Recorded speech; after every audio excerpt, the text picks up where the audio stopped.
ఈ వక్స సవరణ బిల్లు అని తెచ్చి ముస్లింల పైన ఆ ఉండే భూమి కూడా లాక్కోవాలనే ప్రయత్నం చేస్తున్నారు. కాబట్టి ఈ వక్స సవరణ బిల్లుకి మనం ప్రతి ఒక్కరూ వ్యతిరేకించాల్సిన అవసరం ఎంతైనా ఉంది. అలాగే ముస్లిం సమైక్య వేదిక నుంచి ఈ వక్స సవరణ బిల్లుకి ప్రతి ఒక్కరూ సహకరించి ఈ సవరణ బిల్లుకి వ్యతిరేకంగా పోరాటం చేసే ప్రతి ఒక్క కార్యక్రమంలో కూడా ప్రజలు సహకారం కూడా అందివలసిందిగా కోరుతున్నాను.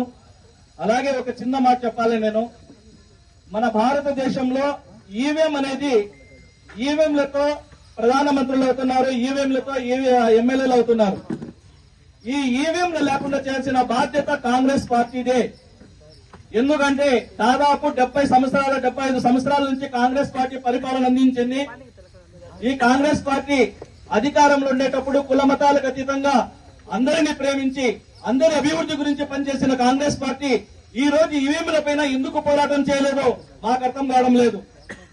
ఎందుకంటే గౌరవమైన మన దాదాపీరన్న గారు మన రాష్ట్ర అధ్యక్షుడు ఉన్నారు, అతని ముందర నేను చెప్పదలుచుకున్నాను. దాదాపు ఈ పిలుపు ఇవ్వాల్సిందిగా మిమ్మల్ని కోరుతున్నాను సార్. ఎందుకంటే ఈవీఎంల వలన ఎమ్మెల్యేలు అవుతున్నారు, ఎంపీలు అవుతున్నారు. కాబట్టి వాళ్ళ ఇష్టం ప్రకారంగా కుల మతాలకు అతీతంగా పరిపాలన అందించాల్సిన వీళ్ళు కులానికి ఒక సిస్టమేటిక్ గా అణగదొక్కాలనే ప్రయత్నం చేస్తున్నారు. వక్స సవరణ బిల్లు ఎందుకు వాళ్ళకి కావాల్సిందంటే వాళ్ళకి ఓటు కావాలి. హిందువుల భూములు, హిందూ దేవస్థానాల భూములు ఎండోమెంట్ ప్రకారంగా వాళ్ళు కాపాడుకుంటారు. అలాగే క్రిస్టియన్లు కూడా కొన్ని భూములు ఉన్నాయి. ముస్లింల భూములు ఎందుకు ఆక్రమణ చేసుకోవాలని ప్రయత్నం చేస్తున్నారు అనేది ఒక విషయం తెలుసుకోవాలి.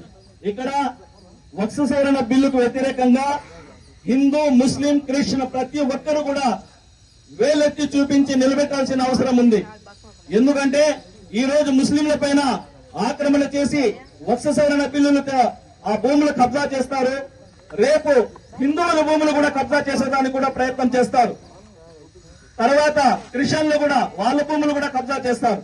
కాబట్టి మనం ఫస్ట్ లోనే ముక్కలోనే, అది ఎవరో చెప్తారు, ముక్కలోనే తుంచి పారేయాలా అని.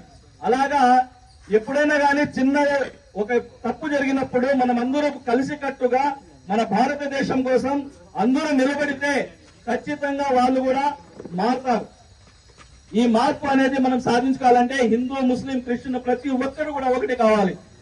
అలా ఒకటి కాకపోతే ఈ రోజు ముస్లింలు బలి అవుతారు, రేపు